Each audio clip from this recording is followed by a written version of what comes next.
फिर आ गए। सब राज्य खुश है। हाँ।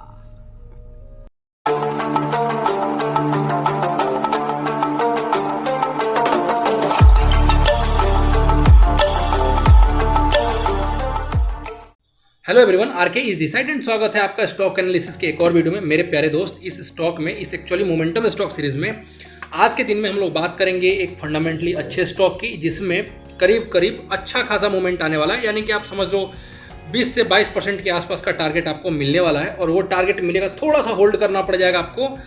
मुझे लगता है 1 से 2 महीने के आसपास में, 1 से 1.5 महीने तक भी अगर आप उसको होल्ड करोगे ना, देन फंडामेंटली बहुत अच्छा स्टॉक है। आप एक शॉर्ट टर्म जो है ना, शॉर्ट टर्म टारगेट लेकर के अच्छा सा प्रॉफिट बना सकते हो। तो इसीलिए उसमें मोमेंटम आया है, मैं उसको आपके साथ डिस्कस करूंगा।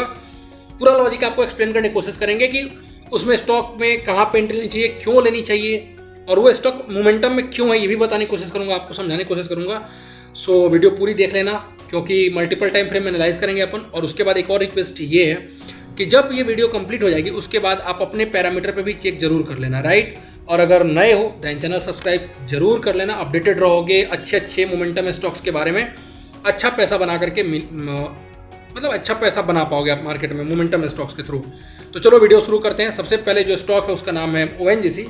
And ONGC you know very well, अगर आप मार्केट में थोड़े टाइम से भी अगर ट्रेड कर रहे हो ना, नए भी हो लेकिन थोड़े टाइम से ट्रेड कर रहे हो, तो इसका नाम जरूर सुने होगे। बहुत अच्छी कंपनी है, फंडामेंटली बहुत अच्छा पैसा फंडामेंटली बहुत अच्छी स्ट्रॉन्ग कंपनी है, अच्छा पैसा बना करके देती है। तो देखो हुआ क्या है इसमें, जब आप इसको देखोगे ना, यहाँ पे जो ट्रेंड लाइन मैंने ड्रॉ कर रखा है, इस ट्रेंड लाइन जो है ना, ये मल्टीपल टाइम सपोर्ट का काम कर चुका है। एंड अभी देखोगे ना, हाल फिलहाल में ये इसी पॉइंट पे जो ये ट्रेंड लाइन है, इस ट्रेंड लाइन को सपोर्ट लेकर के, और ये स्टॉक यहाँ से एक अपसाइड में मूवमेंट दे रहा है, राइट। यहाँ पे जब ये नीचे आया था ना इस ट्रेंड लाइन के आसपास में, तो लगा था चलो इसमें देखना चाहिए था। जैसे मैं इसको कंटिन्यूसली ट्रैक कर रहा था इस स्टॉक में कि ये कर क्या रहा है, क्या इस ट्रेंड लाइन को सपोर्ट दे रहा है। एंड उसके बाद सबसे अच्छी बात क्या हुई है इस स्टॉक में, कि जब ये नीचे आया था ना, देन ये 50 EM ये जो है ये 200 EM है, ये जो है ये 50 EM है जो ब्लू कलर से दिख रहा है, और ये जो है वो 20 EM है जो आपको ग्रीन कलर से दिख रहा होगा। तो इन सारे EMA के नीचे आ गया था। एंड आप जानते हो बहुत अच्छे से, नहीं जानते हो तो समझ लेना कि कोई भी स्टॉक अगर EMA के नीचे में ट्रेड करता है तो EMA उसके लिए रेजिस्टेंस का काम करता है, और बहुत स्ट्रॉन्ग रेजिस्टेंस का काम करता है एक्चुअली। तो देखो आज के दिन में जो इसमें 5% के आसपास की मूवमेंट आई है ना, एक सेकंड देख लेते हैं अपन कितनी आई थी। हाँ, लगभग 5.5% के नियर अबाउट इसमें मूवमेंट आई है। तो उस मूवमेंट में अगर आप देखोगे ना, देन इसने 50 EMA, 200 EMA और 20 EMA सबके रेजिस्टेंस को ब्रेक कर दिया, और ब्रेक करके 50 EMA के ऊपर में ट्रेड करने लग गया है। इसीलिए जब इतनी स्ट्रांगली, और नीचे देखोगे तो वॉल्यूम भी अच्छा है, जो आपको ग्रीन कलर में दिख रहा है ना, ये वॉल्यूम के ऊपर में ये इसका सिंपल मूविंग एवरेज है। अब ये सिंपल मूविंग एवरेज के ऊपर में वॉल्यूम आना है, साथ ही साथ इसमें ये सारे रेजिस्टेंस को अच्छे से ब्रेक कर देना, ये एक क्लियर कट क्या सिंबल दे रहा है कि अब ट्रेंड का स्टॉक तो था ही, क्योंकि ये इस ट्रेंड लाइन को फॉलो कर रहा था। जब इसने ब्रेक कर दिया तो समझ में आ गया कि यस, इसमें मोमेंटम आ गया है। इन दैट केस अब क्या करोगे, एक और चीज आपको मैं दिखाना चाहता हूँ, लगे हाथ वो भी देख लो। ये देखो, ये है वीकली बेसिस है ना, वीकली टाइम फ्रेम है ये। और वीकली टाइम फ्रेम से आपको क्या समझ में आता है बताओ। वीकली टाइम फ्रेम से समझ में आता है कि इसका ओवरऑल ट्रेंड क्या चल रहा है। क्या बात समझ में आई? तो देखो यहाँ पे 50 EMA ने 200 EMA को कट किया। किसने कट किया? 50 EMA ने। किसको काटा? 200 EMA। 50 छोटा टाइम फ्रेम है, 200 EMA बड़ा टाइम फ्रेम है। छोटे टाइम फ्रेम में बड़े टाइम फ्रेम को अपसाइड में कट करा, ये एक बुलिश सिंबल है। अब देखो जब ये स्टॉक ऊपर गया ना, ये देखो यहाँ तक गया था, ये नियर अबाउट 195 के आसपास में, 96 के आसपास में गया था। वहां से देखो फिर इसमें करेक्शन आ गया था, करेक्शन आकर के ये आ गया था 142 के आसपास में। यानी कि जब ये नीचे आया था ना इस 50 EMA के पास में, देखो 50 EMA को इसने कट किया, उसके बाद गिरावट रुक ही गई। उसके बाद से ही देखो इसमें ग्रीन कलर का कैंडल बनना शुरू हो गया। और अभी देखोगे तो 20 EMA का जो रेजिस्टेंस है इस वीक में, आज ट्यूसडे है ना, तो ट्यूसडे है तो अभी 2-3 दिन मार्केट और ओपन रहेगा, लेकिन देखो इसने इसको कट कर दिया, और अभी यहीं से इसमें बाइंग आ गई है और ऊपर जा रहा है। तो एक तो ये बुलिश सिंबल था, जिससे समझ में आ रहा था कि इस स्टॉक को ट्रैक करना चाहिए। और एक्चुअली मैं इस स्टॉक को इसलिए ट्रैक भी कर रहा था, इसको कर रहा हूँ NTPC को, ऑयल इंडिया को, OIL जो करके शेयर है वो, और गेल को, ये सारे के सारे स्टॉक जो है ना बहुत अच्छे बुलिश होने वाले हैं। तो मैं बस ट्रैक कर रहा हूँ किसमें मोमेंटम अच्छा आ रहा है। जैसे ONGC में आ गया, टाइम रहते आ गया, तो देखो इसमें आप पैसा बना सकते हो। और वीकली में देखोगे तो भी समझ में आ रहा है कि यहाँ से समझ में आ जा रहा है, ये जो कट हुआ है ना यहाँ से समझ में आ रहा है कि ये बुलिश स्टॉक है। और यहाँ देख रहे हो तो अपन लोग ट्रेंड लाइन को देख के ही समझ में आ जा रहा है कि अब ट्रेंड का स्टॉक है। तो इसीलिए अब तब जबकि इसने अपने सारे EMA के रेजिस्टेंस को ब्रेक कर दिया है ब्रेक करके ऊपर में ट्रेड कर रहा है, इन दैट केस आप इस स्टॉक में पोजीशन ले सकते हो according to my own analysis.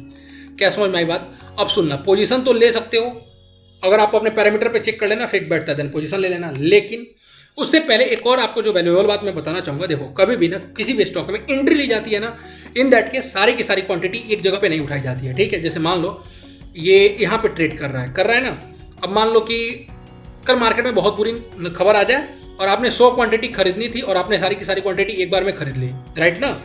मान लो बुरी खबर आ गई और ये 5% आज भागा है, तो ये तो गारंटी है कि कल 5% बहुत कम चांस है कि ऊपर उतना ही तेजी से ऊपर साइड में जाएगा। मान लो कल बहुत बुरी खबर आ जाती है और ये स्टॉक यहाँ से थोड़ा नीचे आ जाता है, ठीक है, लेकिन इस ट्रेंड लाइन को ब्रेक नहीं करता है। सुनना ध्यान से मैं क्या बोल रहा हूँ, ट्रेंड लाइन को ब्रेक नहीं करता है और ये इसी के आसपास में रह जाता है। अगर आप 100 की 100 क्वांटिटी एक बार में ही खरीद लोगे ना, आपका हिम्मत ही टूट जाएगा।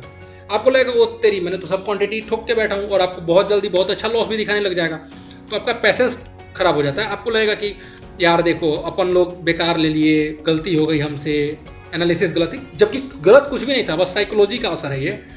इन दैट केस आपको क्या करना है, जैसे मान लो कि 100 क्वांटिटी आपने खरीदनी थी, आपने 20 खरीदी या 30 खरीदी और आप वेट करने लग गए, राइट, वेट कर रहे और मान लो किसी वजह से नीचे आ जाता है, तो आपके पास एक पैसेंस रहेगा कि आपको 100 खरीदना था, 80 आपके पास खरीदने का और कैपिटल है। अगर नीचे आ जाता है, फंडामेंटली तो स्ट्रॉन्ग स्टॉक है ही, तो नीचे आ जाता है तो यहाँ कहीं आता है तो आप एवरेज कर लोगे, या जहाँ कहीं भी आपको सपोर्ट दिख जाता है तो एवरेज कर लोगे।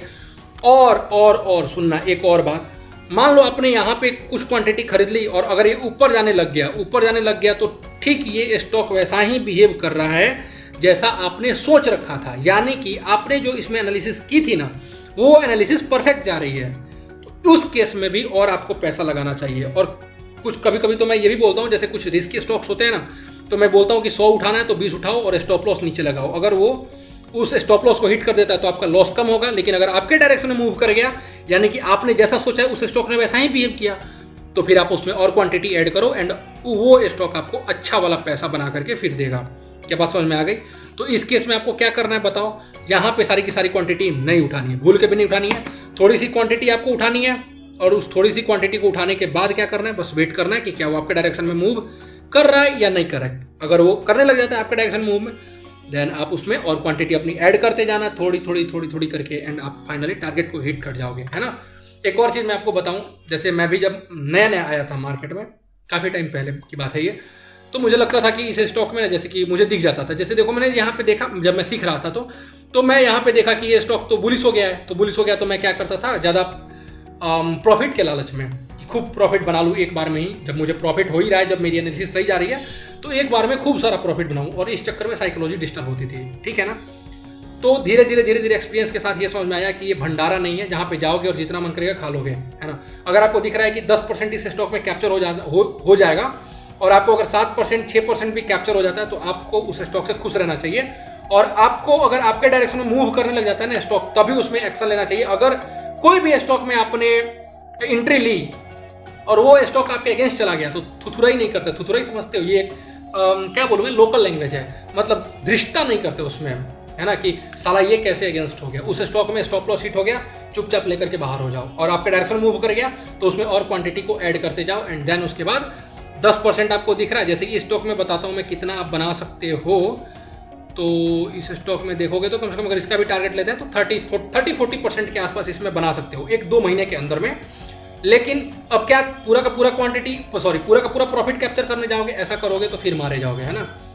हो सकता है कभी हो जाएगा, कभी लॉस हो जाएगा, और जब लॉस होगा तो अच्छा वाला लॉस दे देगा, तो फिर आपका हालत खराब हो जाएगा। तो इसीलिए जब आपके डायरेक्शन मूव करेगा ना, जैसे कि 40% दिखा तो 25% 27% आपको प्रॉफिट मिल जाए, 25% 27%, तो खुश हो जाओ कि आपने अच्छा पैसा बनाया। समझ में रहे हो? तो ये बस एनालिसिस थी ओएनजीसी की। आई होप कि मैं जो आपको समझाना चाहता था मैं समझा पाया। अगर आपको वीडियो अच्छी लगी लाइक जरूर करना, चैनल सब्सक्राइब कर लेना। मिलते हैं नेक्स्ट वीडियो में, तब तक के लिए bye bye, take care and thank you so much for watching this video.